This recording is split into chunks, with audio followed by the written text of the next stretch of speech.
I'm holding on to Louis' shoulder because I'm on the back side of him. I was like, hey, buddy, I'm going to head back to the outside wall. Are you good? And he goes, I got this. I'm like, all right, bro, I love you. And he goes, I love you too. And I remember seeing, I always say this because I see it still, is the sweat dripping down the back of his neck because it was Iraq in the middle of the summer. And it was like, soon as I went out the front gate and I wrapped this wall, boom, the house explodes. I mean, huge.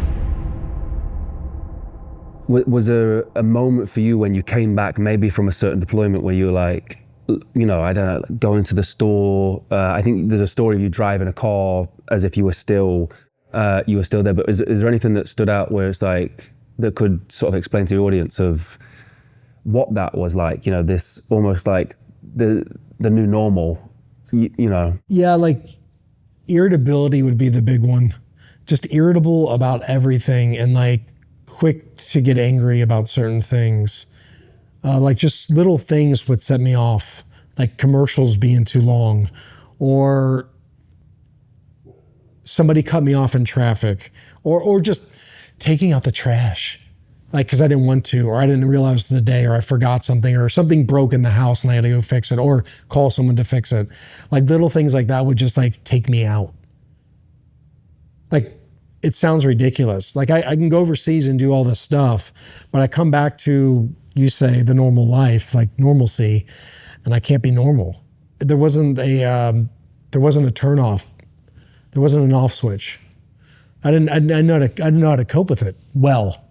I mean, I could cope with it. I didn't like go around on a shooting spree or something like that, but I didn't know how to cope with it, especially with the ones that are closest to me. And that has been a process.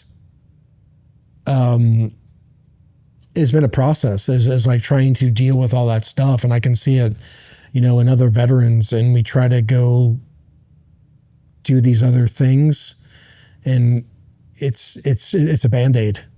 You got to cut out the root. If you don't, it's coming back. It's coming back. You've got to get to the root of it all. And what's so weird, a lot of these things go right back to your childhood. That's what's so crazy about it. Not that the traumas that you experience overseas don't add to it, but it goes a little bit deeper. It just gets flared up when you start doing these things. Was there a certain deployment that was hardest to come back from? For sure. The one where I lost my buddy Louis was the hardest one. I wrote about that, and I talk about this on every podcast, but this is like the biggest like survivor's guilt. I'm sure you've heard of that, survivor's guilt. It for sure was one of the biggest things where I told him, I was acting team leader because my team leader was sick that night. So I acting team leader, and we weren't primary assault. We were secondary. So they would take care of the breach and all that stuff. And then we'd filter in behind them. We would rotate that every night. And we were doing a call out. We were calling the bad guys out because they were using the suicide vest. This is where the guy blew up his family. This happened a week before. So, and we lost two of our guys that night. So we were very more cautious. And we were trying to get all the women and the children to come out so we didn't have another episode of what just happened. And there was just mass confusion, same cell, same bad guy cell.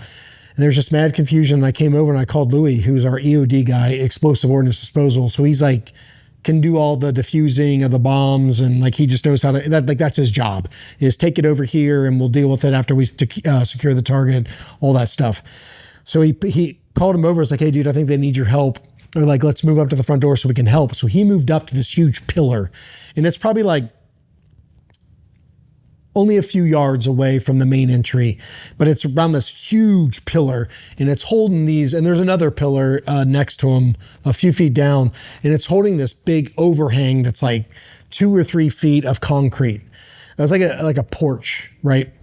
And he's standing behind it, and I'm starting to see it. And again, here's our Tom's disease, right? Terrified of missing stuff. And I move up to him because there's all this chaos. I'm trying to help out. And there was like 4 or 5 guys on the other side of the door. And I'm holding on to Louis' shoulder because I'm on the back side of him, like catty corner to the door. And I just like see all the people, and I'm like, man. And like, I know like from training and stuff, like you don't want to be all bunched up because someone chucks out a grenade or something. It can take out a lot of people instead of injuring one. So I was like, for some reason at that moment, it was like a loud so loud. It was like my body was overtaken. Leave, get away, go back to the wall that you just came back from. And for the first time, I was removing myself from the action, still engaged. So I was like, hey, buddy, I'm going to head back to around the outside wall. You good? And he goes, I got this. All right, bro, I love you. And he goes, I love you too. And I remember I always say this because I see it still, is the sweat dripping down the back of his neck, because it was Iraq in the middle of the summer. And I rapped, and it was like, soon as I went out the front gate and I rapped this wall that was like a 4-foot high wall, boom, the house explodes. I mean, huge, mass chaos, mass chaos. Like I think I didn't get anything, but like a brick hit me in the back of the head, kind of knocked me forward. And I'm like, what the heck? And the only thing I'm thinking about is Louis. Like, I just left him. So I go back into the courtyard and like I go walk in and I feel this like tug on my foot. And I look down and I think I used my laser and I shined. It was our dog was trapped under all this rubble and debris. And all that was out was his head. And he obviously grabbed the only thing, which was my foot. So I like ripped my foot out from his mouth, which did tear some teeth, but he got titanium ones after that, which is pretty cool. And so I went up there and all those guys were on the side were like flung everywhere. There was like mad screaming. We had one guy had double femur fracture. I mean, bad stuff. Dude's knees were blown out. And I went straight to where Louis was, and he wasn't there. But that overhang that was there is like kind of shifted. So I'm like trying to find a way to get under this thing. So I'm like, I know he's under it. And I see one of my other guys that didn't get nailed by the explosion. He's like half under. And so I'm like, dude, are you good? And he's like, yeah, I'm trying to get Louis out. And so I like put my thing down, because if there's any bad guys, they're done. Because it was a huge explosion. And I reach in next to this, I got this other guy and we're both in there. We're trying to reach him out. And I remember grabbing Louis' like calf and I'm like trying to pull him out. And his like body was like jello. It was like there was no bone structure. So what happened was, I believe what happened was that overhang shifted and just like crushed him. Like there was no bone, just shattered, just instant death from what we were told. And we had to bring one of our PJs, our paramedics, our like guys from the Air Force, their counterpart, who are awesome. And they had to use this, I knew the name in the book. I don't know what it is, but it's like this pneumatic system, and it like lifts up these heavy things, and then we could like pull them back out. So that, like, if I always think like, man, if I didn't come over comms and tell them to go up there, what would have happened? And then, okay, cool. Would I have gone up there?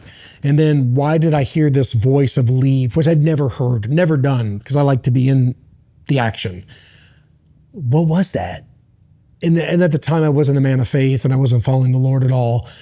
That made me do that. It just always like, and I just would play that on repeat. And then when I started with like walking with the Lord, I'm like, why did I hear that and he didn't? You know, a lot of concern and questions. You get home from that deployment. What's that like? Brutal, because we lost 3 dudes, which is monumental. It was brutal. A lot of drinking, a lot of processing, trying to process, more irritability, more anger. At least that's what it was for me. I can't speak for everyone, but similar, you know?